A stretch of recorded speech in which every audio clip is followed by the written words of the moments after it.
Stop buying bad PC cases. Let's get you the best PC case in 2023 for your budget. Welcome back to PC Builder. I'm Jason. Now, with so many PC case options to choose from, finding the best PC case in 2023, it can be really confusing. Is there even a difference between the best budget PC case in 2023 and more expensive models? What PC case features should you be looking for? Well, don't worry. We're going to go through everything that you need to know to buy the best PC case in 2023, and we'll give specific product recommendations for every budget level. Remember, if you get value out of this video, give it a like as it makes a huge difference to the channel, and of course subscribe, click that bell icon, that way you get notified when we release cool content.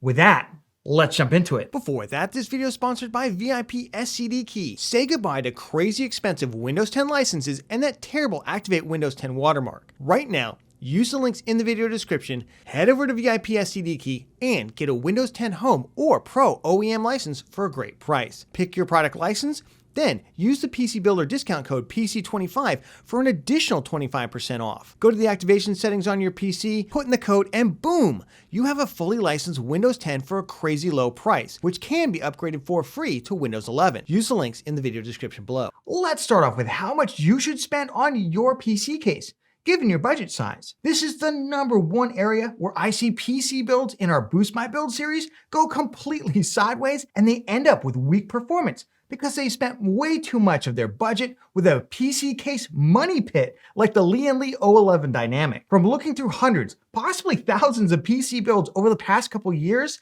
here are my recommendations. For ultra budget builds, the cheapest cases in the US still run about $50 to $65, though sometimes you can get a good deal. For builds in the $750 to $1,000 range, I think you want to keep your PC case cost, and that includes any extra case fans, between $60 and $80, and that does really open up a lot of options. For those building between $1,200 and $1,800, I'd still want to cap out at about $100 or so for the case. Remember, you want that money going into your GPU. Once I'm towards the $2,000 and above range, then we can look at cases up to $200 range, though there are a lot of cases in this range that I feel like are total money pits because they can mount a ton of fans, but don't come with any. And I'm looking at you, Lee & Lee 011 Dynamic, leading to too many PC builders spending tons of money on fans rather than their GPU and CPU combo. Check out our Boost My Build series to see some of these classic PC build mistakes on PC cases. Let's talk case sizing, because all these crazy terms like ATX, full tower, mid tower, mini tower, micro ATX, and more, they're totally confusing. The most important thing to focus on is what size motherboard the case fits. So an ATX case will fit an ATX size or smaller motherboard, and a micro ATX case will fit a micro ATX size motherboard or a mini ITX motherboard. And a mini ITX case, it's only going to fit an ITX motherboard. Note that if you have a high-end extended ATX or eATX motherboard, many ATX cases will fit them, but you want to double check the case specs before buying. ATX size cases, they're further broken down into full tower, meaning they have quite a bit of extra room, typically above the motherboard, and mid-tower cases. Well, full-tower cases, like the Fractal Pop XL Air, are great for custom loop cooling solutions. They do cost quite a bit more money, and typically you're only going to see them in more expensive builds. Mid-tower ATX cases, like the Antec DF700 Flux, are by far the most popular and typically contain enough room at the top for an all-in-one liquid cooler, radiator, and fans. But as always, check the case specs to be sure. Micro ATX cases like this BitPhoenix Nova Mesh technically have a difference between mid-tower and mini towers, but in practice, they're essentially all the same. Sizing for the best mini ITX case in 2023 basically breaks down into 4 categories. The first is a mini ITX desktop tower version, similar to the micro ATX cases that look like traditional desktops, like the NZXT H210i. Then we have mini ITX cases in a tower-style configuration, like the Height Revolt 3 or the Fantex Evolve Shift 2. We also have horizontal cases like the Fractal Terra and Cooler Master NRP 200. Finally, we have slim versions like the Fractal Ridge, which can be used in a tower or horizontal orientation, similar to a gaming console. In terms of case aesthetics, most gaming-focused PC cases come with a glass side panel. though some ultra-budget PC cases might use acrylic instead, which can scratch. Now, while most have fans in the front, like the Antec D700 Flux, there has been a rising number of atrium or fish tank style cases, which have a clear front and side panels, like the Mounting Sky 2 or these ultra-cheap DIY PC Q1 cases. For colors, PC cases typically come in either all white, all black, or black and white color scheme, though there are some notable exceptions to this, which actually use other colors. In terms of RGB, most modern cases now offer at least some ARGB fans, and many have one or more RGB elements to them, like the horizontal RGB strip on the Phanteks G500A that I use. And most of those RGB elements are now able to be plugged into the ARGB 3-pin 5-volt connection on your motherboard through the use of cheaper pre-installed RGB hubs, so you can typically control these features through software. Let's run through the case features that might help you decide between the best PC case 2023 for your budget. Starting off with GPU mounting and compatibility. Now, if you're going to mount your GPU in the traditional horizontal position, you're going to want to ensure that the case is actually going to fit the length of your GPU, especially in 2023. And remember to figure in any front radiators you plan to install. For beefier GPUs that are likely to sag, you're going to want to consider what anti-sag bracket or brace to use. Note that some cases, like the Deepcool CH560 Digital that we recently built in with a huge RTX 4090, come with an anti-sag bracket built into the case. And I wish every case manufacturer would copy Deepcool's discreet but very sturdy bracket, which is available on most of their cases. For those of you who want to vertically mount your GPU so the fans are facing the side panel, your case is going to need to offer brackets in the vertical position, and you'll need to get a GPU riser cable of the correct length for your case. Now, this is typically specified either on the manufacturer's case specs or in the specs of their GPU riser cable, which are usually sold separately. Note that when using a riser cable, some motherboards need you to manually set the PCIe bandwidth speed in the BIOS to the cable speed in order to work properly. So for instance, if you're using a PCIe Gen 4 riser cable, you'd need to set the PCIe bandwidth for the GPU slot to Gen 4. If you're having any issues with a vertically mounted GPU, this is the first thing I'd check. The other note here is that I'd recommend a minimum of 1 inch between the glass and the fans for airflow, but I would really prefer to see at least 1.5 inches to 2 inches of clearance for good GPU airflow. Then we have case airflow. Now for airflow on budget PC builds, I recommend at least 2 intake fans and 1 exhaust. But as you go up in heat load, you'll really need to ensure better airflow with more fans. I usually recommend a balance of at least 1 more intake fan than exhaust fans for positive airflow. That ensures that if you have dust filters at the intakes and you clean them regularly, you'll end up with less dust buildup inside the build over time. If you're adding in an all-in-one liquid cooler, we have a whole in-depth AIO cooler guide where we specifically discuss airflow considerations, so check that out for a deeper dive. One key airflow consideration: fan noise. The more fans you have, or the larger they are, means that they don't have to spin as fast to move the same amount of air. In particular, cases like the Lee & Lee LandCool 216, which we did our 7800X3D and RX 7900XTX build, come with large 160mm fans that can move a lot of air at lower RPM, leading to an overall lower noise build even when under load. Now, fan quality also plays a big part in noise, so it's a bit more complicated, but it's a general way to think about it. All right, let's quickly run through all the other features. For the front panel I/O, most cases now come with at least 2 USB Gen 3 Type A connections and audio jacks. Some cases also have additional USB Gen 2 connections or USB Type-C connections. DVD drives, they're a thing of the past. You can get an external one that plugs in via USB for about $30 if you desperately need one. For cable management, some cases do a great job in ensuring placement of cable routing holes, including rubber grommet hole covers, and offering intelligent cable routing paths. And some just don't. Most cases now include a PSU shroud for easy cable management and clean looks, to the point that I would not even buy a case without one anymore. Dust filters are fairly standard, though remember, we don't need to use them on exhaust fans if we have positive air pressure in the case. And I really appreciate removable 3.5-inch hard drive bays because I never use them and I always want to remove them if I can. Let's jump into our best PC case recommendations. Remember, everything is linked down in the video description, and we'll keep those links updated as new cases pop up or if they go out of stock. So check out those links in the video description for pricing and availability in your region. All right, let's jump into the best budget to mid-range cases. So there's like 50 up to about 70, maybe $75. And honestly, these cases you could use even for more expensive builds. You don't need to spend more money unless you're looking for some cool features. Let's start off with what I think is the absolute gem of this entire crop here, which is the BitFenix Nova Mesh Micro ATX case. I love this case. You saw the white version sitting next to me. We recently did a live stream build for a Ryzen 7600 and RX 7800 XT. So it's like a $1,200 build that we were able to put in a $57 case. And honestly, super high quality. I like the fans in it. It comes with an included ARGB and PWM fan hub on the rear of it. Pretty good cable management, not the best, but good enough for a micro ATX size case. Overall, no complaints on this one. I absolutely love it for $58.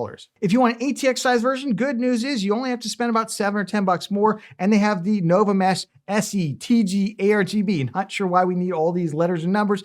Just to say that this is an ATX size case. It's basically the same, except it comes with one more included fan in the front. Another great case to check out, if that one maybe isn't in your market, the Deepcool CC360. There's an ARGB. There's also an LED version. I would skip that. Go for the ARGB version instead. It comes in white, comes in black. It's got this kind of interesting bar down the middle. If you're like into geometric stuff, Deepcool has really kind of refined their lineup, both in cases and coolers recently. Do like this one quite a bit. Doesn't have the ARGB hub that the BitFenix does, but honestly, Deepcool's really good about daisy chaining these fans and kind of pre-routing everything. So I don't think you even really need it. Right now, $58 over at Newegg. If you're looking for the more atrium style case, the good news is you can get them pretty cheap. This is the DIY PC ARGB Q3. Just remember the Q3. There's also a Q1 out there. It's just slightly shorter and it does not fit all micro ATX motherboards. So I just go ahead and get the Q3 because there's really no other difference to them. I do like the 3 included ARGB fans here for $59. But I have heard that they're not the highest quality fan. I have a copy of this case myself. I haven't had time to build in it just yet. But the good news is, and I'll leave it linked down in the video description, you can get a 3-pack of Thermaltake ARGB fans for $15, swap them out, and for what? $75, you'd have that atrium style case that you want for that Lee & Lee 011 Dynamic instead for like way more money. So I really do like this case. This is a little bit more than $70, but there is a full ATX size case of that same one. This is the DIY PC Q10. It's the Q10. Basically, it's just a little taller and it has an extra ARGB fan on the side mounted and has that nice RGB light strip as well. $75 right now. That's typically what it goes for. Then of course, we've got the Antec NX410. I absolutely love this case. 3 included fans. The front 2 are 140 millimeter fans and they're quite high quality. Right now, you can get it for $59. Completely insane. Has quite a bit of room at the top actually for those all-in-one liquid coolers, although I think any of the other ones would work fine as well. But right now, $59 over at Newegg. You can also get it on Amazon. Let's jump into those mid-range to kind of higher end cases. So it's like $70-ish up to about $100 US. Let's start off with a real gem here. I absolutely love this case for airflow. That's the Mounting Air 903 Max. Comes in white, comes in black. Comes in a non-RGB version that's even cheaper than this one. $73 right now over at Amazon. You can also grab it at Newegg about that price. And it comes with 4 included 140 millimeter PWM fans. 3 of them are ARGB. This case is basically what the Corsair 4000D Airflow wishes it was, because that case only comes with 2 included black fans. You need to buy a bunch of more fans, and it's a lot more expensive. So if you're even thinking about this case, check out the Mounting Air instead. Absolutely love it. Another great case by Fractal Design. I built in a number of their cases. I really do like the Pop Air RGB. It's kind of just got a really classic Fractal design to it. It's got the nice kind of cool mesh pattern on the front. 3 included ARGB fans. Got the nice PSU shroud. Overall, really, really good case for about $89. There's a non-RGB version of it that's just all black for $80, and it also does come in white. Let me give you a case that I built in, and I absolutely love the finished product. It's got one kind of minor flaw to it during the building process that really drove me crazy, but I still recommend this case. That's the Phanteks Eclipse G360A. I really like the finished look of this case. It comes in all white, comes in all black. and it's got that RGB strip at the bottom. The front 3 fans are ARGB, the rear fan is not. So if that's gonna bother you, you will need to spend probably another $15 to get a Fantex ARGB fan if you wanna match. But I will say the one failing of this case, the top left EPS cable pass-through, it's a little too small, Fantex, it's a little too small. I don't know, the P368, its predecessor, had plenty of room. I had a real hard time getting the cable through there. So make sure to route that before you get the motherboard in, and you'll be absolutely fine. $89 right now over at Amazon. I really do like this case, except for that feature. Another great case, Antec DF700 Flux. That's the case you saw sitting next to me on the table. Comes with 3 included ARGB fans and 2 included non-RGB fans in the rear and 1 on the PSU shroud. It actually has side ventilation on the back part of that as well. Really like that. It kind of pull in some airflow for your GPU. This is a great high quality premium case. Tons of room at the top, especially if you want to do it like an all-in-one liquid cooler. $94 right now. If you're looking for that atrium style case, go no further than the Mounting Sky 2. ATX size, it comes with 4 included ARGB fans. It's $95, and this is a really intelligently designed case. It's got all mesh around the bottom, including it comes with that bottom fan, so it's actually going to pull some air into your GPU. I really do like that. This is a great case to top mount an AIO. You're not really going to be able to side mount it the way those fans work, but it's got some really nice cable management features. What people often forget is in these atrium cases, there's really not a lot of places to hide cable management. So I love that it's kind of set these fans in, and there's the cable management pass-throughs right there. Overall, great value, $95. You can often find it either the white or the black version around that price, sometimes even cheaper. And then just to round these out, I absolutely love the Lee & Lee LandCool 216. I hated the 215, its predecessor. They fixed everything wrong with that and added a bunch of new features that I really love on the 216. We use this in our 7800 X3D build. I love the 160 millimeter fans in the front. It comes in a non-RGB version for about $10 less, or you can get the white version or the black version. Those fans are dead silent. It's got good I/O on the top panel to it, and this entire case will come apart. For those of you looking to install an all-in-one liquid cooler, this case is an absolute godsend. You can just take the top off and install it instead of trying to have to balance 3 different things. I loved building in this case. $99 right now over at Amazon or at Newegg. All right, let's jump into some higher end cases. So this is like $100 up to $150. Anything more than that, I don't really recommend spending that much on your PC case. If it's a case that you want, go for it. It's your money. But I think these cases are insanely good. Let's start off with an absolute amazing case, and honestly could really fall in that lower category, that $100 category. Deepcool CH560, and then there's the CH560 Digital, comes in white and black, that has this really cool CPU GPU readout on the side of the case. We did our video editing 7950X and RTX 4090 build in the white version of this case, and I absolutely loved everything about it. Cable management in the rear could have used a little bit of work, Deepcool, but honestly, it wasn't that big a deal. And at the end, you get something that's really amazing. Comes with 4 included ARGB fans, $129 for the digital. So it's basically like $20 more if you want to get the really cool digital readout on it. And I love it. It's basically perforated metal all the way around, and it's just got tons and tons and tons of airflow to it. So I just feel like if you're looking for a super high-end performance build and you want lots of airflow, this is the one to get because these are 140 millimeter fans. Let's go to my current case right now, which is the Fantex Eclipse G500A. This is my personal case. This is the DRGB version. I don't know why Fantex calls it that. Technically, it's ARGB, not DRGB, but well, that aside, it's got the really cool cutout on the PSU shroud. It's got the really cool RGB strip on the PSU shroud. It's got 3 included 140 millimeter ARGB fans that look phenomenal. It's got the RGB on the top of it. And this case was a dream to build in. It's got tons and tons. You talk about tons of cable management. Right now, Newegg's just like feels like they're giving this case away at $110. I bought mine at $150 when it first came out, but it has dropped steadily in price. Now it's more like $120 normally, but right now, especially around the holiday sales, you could probably pick it up for around $110. Absolutely great case, and honestly, I love it. If you're looking for a really cool atrium style case, and maybe you're tempted by the Lee & 011 Dynamic, I want to warn people away from that case. I think it's a fine case. The problem is it doesn't come with any included fans. It's not good value. End up sucking so much of your money. It's just huge money pit. Consider something really nice like the NZXT H6 Flow RGB instead, $134. So it costs about the same, actually even a little bit less than the Lee & 011 Dynamic. Comes with these cool 3 fans on the side, these RGB fans. It's kind of got an angled look to it. You can still top mount your cooler on there. I don't think you can side mount the cooler here like you can on the 011, but oh well, who cares? You know, it's going to come with some fans for you. And with one more 3-pack of fans, I feel like you could fill this thing out as if you're going to go with liquid cooling, which is what people often do with that case. Absolutely love it. I think it's a great case by NZXT. NZXT really does, all their stuff's high quality, absolutely high quality. I think some of their cases are not great value. This one though, $134 is one I would pick up. Let's jump into the best mini ITX case. We're gonna just quickly go through these because we did a whole mini ITX build guide where we went through cases in some detail. But let's quickly punch through these. Let's start off with the one that everybody is gaga for this year in 2023. That is the Fractal Design Terra. Comes in a white, comes in a black, and comes in a green version. I'm not going to use their silver jade graphite terms for it. It's black, white, and green. You can't convince me otherwise. And this comes with a PCIe 4.0 riser cable, super nice.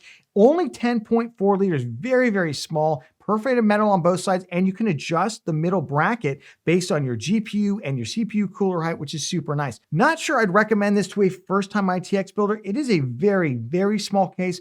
I would recommend it to somebody who's at least built a PC before, but it's a great case for $160. Very similar case, but much bigger. In fact, over 3 times as big. The Asus Prime AP201 comes with either the glass side panel like you see here, or you can get the all mesh version of it. That's the AP201 mesh, $79 up to $85. This is a good case if you're a first-time PC builder or you're a first-time ITX builder. I might check this out. It's 3 times as big. It's a 33-liter case instead, and it can support up to a 360-millimeter all-in-one liquid cooler, which is super nice. Of course, we built our mini ITX build over the summer in the Cooler Master NR200P, and it comes with glass and metal mesh side panels, so you can just pick which one you want to use. We went with the glass, and we actually vertically mounted our GPU, which absolutely loved with it. $109, but you can apply the $25 coupon. I have not seen this case more than about $85, which is what it is right now. We actually picked it up for like $64 over the summer. I do suspect we're going to see some more big sales around the holidays. If you're looking for that tower style ITX build instead, and you want a transparent side panel with some RGB, the Phanteks Evolve Shift is really the case to get. $89. It comes in black, it comes in gray. Overall, amazing case. However, if you don't want that transparent side panel, or you don't care about that, and you just want that metal mesh, the Meshroom S Mini ITX is great. Now, you can get it without the riser cable for $98 or with the PCIe 4.0 riser cable for $149. So depending on how you're going to configure this. Another great pickup here is the Height Revolt 3, another all metal mesh tower case. Good I/O on the bottom front panel to it. It's got a handle to it. You can pick it up and walk away. I jokingly did that at CES. It's a great case. $115, a little bit more expensive, but honestly, good case. Finally, if you're looking for that console-looking PC build, look no further than the Fractal Ridge. Now, it comes in white, it comes in black. You can get the older version with the PCIe 3.0 cable for like $109, although those are starting to sell through and almost out of here. The current ones right now have a PCIe 4.0 riser cable, $129. Not bad for this case. Now, you do need that riser cable because the way this works is that the graphics card goes on the top and your motherboard and CPU and everything go on the bottom. But if you're looking for that console style, and you can even lay this on horizontally as well as stand it straight up, just like the PS5. If you're looking for that PS5 look, this is the case to get. Remember, everything is linked down in the video description. Check out those links for current pricing and availability in your region. And if you got value out of the video, give it a like. It makes a huge difference to the channel. And of course, subscribe, click that bell icon. That way you get notified when we release cool content. And we'll catch you on the next one.